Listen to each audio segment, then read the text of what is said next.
أعوذ بالله من الشيطان الرجيم. بسم الله الرحمن الرحيم. يوم تبدل الأرض غير الأرض والسماوات وبرزوا لله الواحد القهار وترى المجرمين يومئذ مقرنين في الأصفاد سرابيلهم من قطران وتغشى وجوههم النار ليجزي الله كل نفس ما كسبت إن الله سريع الحساب. هذا بلاغ للناس ولينذروا به وليعلموا أنما هو إله واحد وليذكر أولو الألباب. اور جس دن زمین کو دوسری زمین سے بدل دیا جائے گا اور آسمانوں کو بھی بدل دیا جائے گا اور سب لوگ اللہ کے سامنے ظاہر ہوں گے جو اکیلا ہے اور غالب ہے.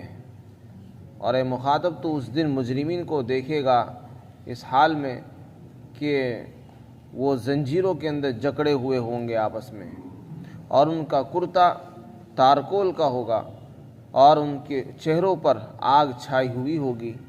تاکہ یہ سب کچھ اس لیے ہوگا تاکہ اللہ ہر شخص کو اس کی سزا دے. یقیناً اللہ تعالیٰ جلد حساب لینے والا ہے.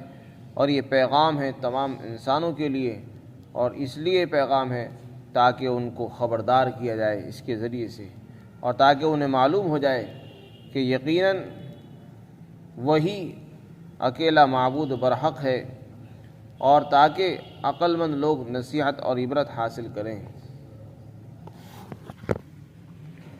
اس آیت شریفہ میں ایسے دن سے ڈرانے کا حکم دیا جا رہا ہے جس دن زمین تبدیل کر دی جائے گی. زمین کا بدلنا اور آسمانوں کا بدلنا، اس کا کیا مطلب ہے؟ زمین کیسے بدل جائے گی اور آسمان کیسے تبدیل ہو جائیں گے؟ اس سلسلے میں صاحب روح المعانی جو بڑے مفسر ہیں وہ فرماتے ہیں کہ زمین کا بدلنا دونوں طرح سے ہو سکتا ہے. زمین کی ذات ہی بدل جائے، آج جو زمین موجود ہے وہ نہ ہو، اس کی جگہ پر دوسری زمین بنا دی جائے. اور ایک تبدیلی یہ ہے کہ زمین تو وہی رہے، بس اس میں کچھ اور صفات میں تبدیلی کر دی جائے. تو وہ فرماتے ہیں کہ دونوں طرح کی تبدیلی ہو سکتی ہے. قرآن کریم کی اس آیت شریفہ میں یہ آیت شریفہ کسی ایک معنی کے لیے صریح نہیں ہے. البتہ حضرت ابن عباس رضی اللہ تعالی عنہما سے انہوں نے نقل کیا ہے، وہ فرماتے ہیں کہ زمین اس طرح بدل دی جائے گی، تبدیل ہوگی کہ اس کے جو پہاڑ ہیں، ٹیلے ہیں، درخت ہیں اور نشیب اور فراز جو اوپر نیچے کی جو جگہیں ہیں، ان سب کو ختم کر دیا جائے گا. زمین کے نشیب و فراز کو ختم کر دیا جائے گا، بالکل ایک چٹیل میدان بنا دیا جائے گا، ہموار. اس میں کوئی موڑ نہیں ہوگا، نہ کوئی ٹیلا ہوگا، نہ کوئی درخت ہوگا، نہ کوئی گڈھا ہوگا، بالکل چٹیل میدان بنا دی جائے گی. جو فرماتے ہیں کہ زمین کی تبدیلی اس طرح ہوگی کہ کچھ گھٹا دی جائے گی، کچھ بڑھا دی جائے گی. تو گھٹانے کا مطلب تو یہ ہے کہ اس کے نشیب و فراز کو ختم کر دیا جائے گا، درخت بھی ختم کر دیے جائیں گے، پہاڑ ختم کر دیے جائیں گے، اس کے گڈھے ٹیلے وغیرہ سب ختم کر دیے جائیں گے، اور زمین کو بالکل پلین بنا دیا جائے گا میدان ہموار کی طرح. اور بڑھانے کا مطلب یہ ہے کہ زمین کو چمڑی کی طرح پھیلا دیا جائے گا. حضرت ابن عباس رضی اللہ تعالیٰ عنہما سے تبدیل کرنے کا یہ مفہوم منقول ہے. اور یہ جو بات حضرت ابن عباس رضی اللہ تعالیٰ عنہ جو بڑے مفسر ہیں، انہوں نے جو ارشاد فرمائی، یہ قرآن اور احادیث صحیحہ کے مطابق ہے. قرآن میں کئی جگہ پر زمین کے بدلنے کا ذکر ہے.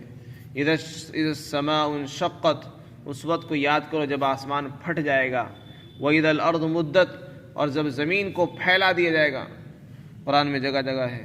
ایک جگہ یوم نطوی السماء کطی سجل الکتب، جس دن ہم آسمان کو اس طرح لپیٹ دیں گے جیسے کہ لکھی ہوئی چیزوں کو لپیٹ دیا جاتا ہے، کاغذ کو لپیٹ دیا جاتا ہے، اس طرح ہم زمین کو، آسمان کو لپیٹ دیں گے. اور ایک دوسری آیت شریفہ میں فرمایا وَالْأَرْضُ جَمِيعًا قَبْضَتُهُ يَوْمَ الْقِيَامَةِ وَالسَّمَاوَاتُ مَطْوِيَّاتٌ بِيَمِينِهِ.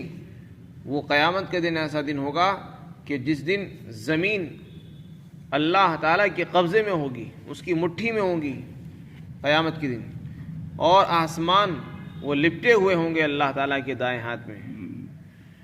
تو یہ تبدیلی کا ذکر قرآن کریم میں کئی جگہ پر آیا ہے۔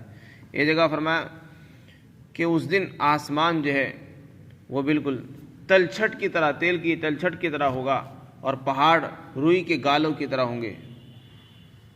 یوم تکون السماء کالعہن وتکون الجبال کال، قرآن کریم میں اس کا ذکر ہے۔ تو ان تمام آیات سے معلوم ہوتا ہے کہ آسمان اور زمین کی صفات بدل جائیں گی، زمین وہی رہے گی لیکن اس میں کچھ چیزیں بدل دی جائیں گی۔ لیکن حضرت عائشہ صدیقہ رضی اللہ عنہا کی روایت ہے، اور بھی دوسری احادیث جس میں وہ فرماتی ہیں کہ میں نے اللہ کے رسول صلی اللہ علیہ وسلم سے اس کے متعلق معلوم کیا کہ جس دن یہ زمین اور آسمان تبدیل کر دی جائیں گے تو لوگ کہاں ہوں گے اس وقت؟ تو آپ نے فرمایا پل صراط پر ہوں گے۔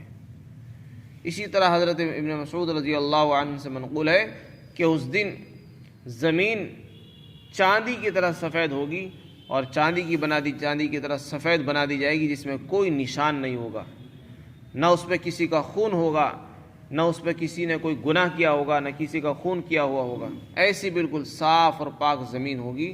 تو اس سے پتہ چلتا ہے کہ زمین کی ذات ہی بدل دی جائے گی، اور یہ زمین ختم کر کے دوسری زمین پیدا کی جائے گی جو بالکل صاف ہوگی۔ بعض روایت میں ہے کہ وہ بالکل روٹی کی طرح، میدے کی روٹی کی طرح ہوگی، اور بالکل صاف ہوگی، سفید ہوگی، اور اس میں مٹیالے رنگ کی آمیزش ہوگی تھوڑی سی۔ تو اس سے پتہ چلتا ہے کہ زمین کی ذات بھی بدل جائے گی۔ خلاصہ یہ ہے کہ مفسرین فرماتے ہیں کہ دونوں قسم کی تبدیلی ممکن ہے۔ بعض حضرات نے فرمایا کہ پہلے اس کی صفات بدل دی جائے گی، اور پھر بعد میں دوسرے مرحلوں کے اندر اس کی ذات ہی بدل دی جائے گی۔ تو وہ قیامت کے دن ایسا دن ہوگا کہ اس میں آسمان اور زمین بھی بدل دی جائیں گے۔ آسمان کی تبدیلی یہ ہوگی کہ اس کے ستارے، سیارے، سورج اور چاند کو ختم کر دیا جائے گا، اور آسمان باقی رہے گا۔ پھر آگے اللہ تعالیٰ فرماتے ہیں یہ سب کچھ ہونے کے بعد پھر لوگ اپنی اپنی قبروں سے نکلیں گے اور اللہ کے سامنے حاضر ہو جائیں گے، جو اکیلا بھی ہے اور غالب اور زبردست ہے۔ تو میدان حشر قائم ہو جائے گا۔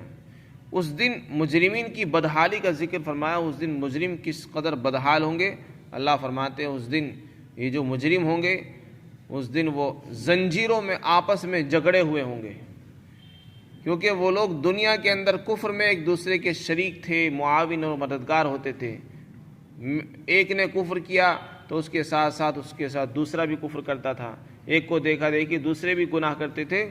تو کئی قسم کے لوگ ہوں گے گناہ گار، تو جو جس قسم کے گناہ میں ملوث ہوں گے ان کو ایک ساتھ زنجیروں میں جکڑا جائے گا، ایک ساتھ ہی۔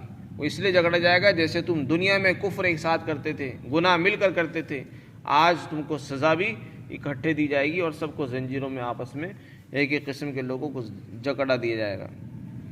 پھر دوسری سزا بیان کی ان کی کہ ان کے کرتے تارکول کے ہوں گے۔ قطران ایک درخت ہے جس کا سیال مادہ اس کو پکا کر جو ہے اونٹوں کے جسموں پر ملا جاتا ہے، جس سے ان کی گرمی اور ان کی کھجلی دور ہو جاتی ہے۔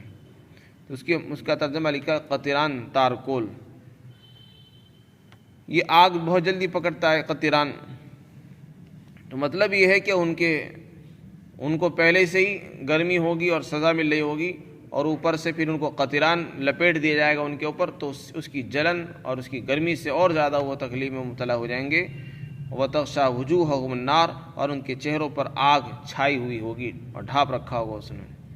ویسے تو جہنمی لوگوں کے پورے جسم کو آگ نے ڈھانپ رکھا ہوگا، لیکن یہاں پر خاص طور سے چہروں کا اس لیے ذکر فرمایا کیونکہ چہرہ انسان کے جسم کے اندر اشرف الاعضاء کہلاتا ہے، انتہائی اہم ہے، جس کے اندر اللہ نے بہت سی حواس ظاہرہ کو رکھا ہے، بہت سی صلاحیت اللہ نے رکھی ہے۔ جب اس کے سامنے حق پیش ہوتا تھا تو یہ چہرہ بناتا تھا، منہ موڑتا تھا، آنکھیں پھیر لیا کرتا تھا، کان بند کر لیا کرتا تھا، اور حق نہیں بولتا تھا۔ یہ ساری صلاحیتیں اللہ نے اہم چیزیں انسان کے چہرے پہ رکھی ہے، تو اس لیے خاص طور سے چہرے کا ذکر فرمایا۔ پھر آگے اللہ تعالیٰ فرماتے ہیں یہ سب کچھ اس لیے ہوگا تاکہ ہر شخص کو اللہ تعالیٰ اس کے کیے کی سزا دے، جس نے جیسا کیا ہے اس کو اس کی سزا مل جائے۔ اس لیے اللہ تعالیٰ یہ دن قائم فرمائیں گے اور قیامت قائم ہوگی، جزا اور سزا ہوگی، اور اللہ جلد حساب لینے والے ہیں۔ اس کی تفسیر میں لکھا ہے کہ جلد حساب لینے کا مطلب یہ کہ اگر اللہ چاہے تو سب کا ایک ساتھ ایک ہی وقت میں حساب لے سکتا ہے۔ یہ مطلب نہیں ہے کہ اگر ایک آدمی کا حساب لینے لگے تو اب دوسرا آدمی انتظار کر رہا ہے کہ پہلے اس کا حساب ہوگا بعد میں میرا ہوگا۔ نہیں، اللہ کو اتنی قدرت حاصل ہے کہ اگر وہ ایک ہی وقت میں سب کا لینا چاہے، سب کا لینے کی اس کو طاقت حاصل ہے۔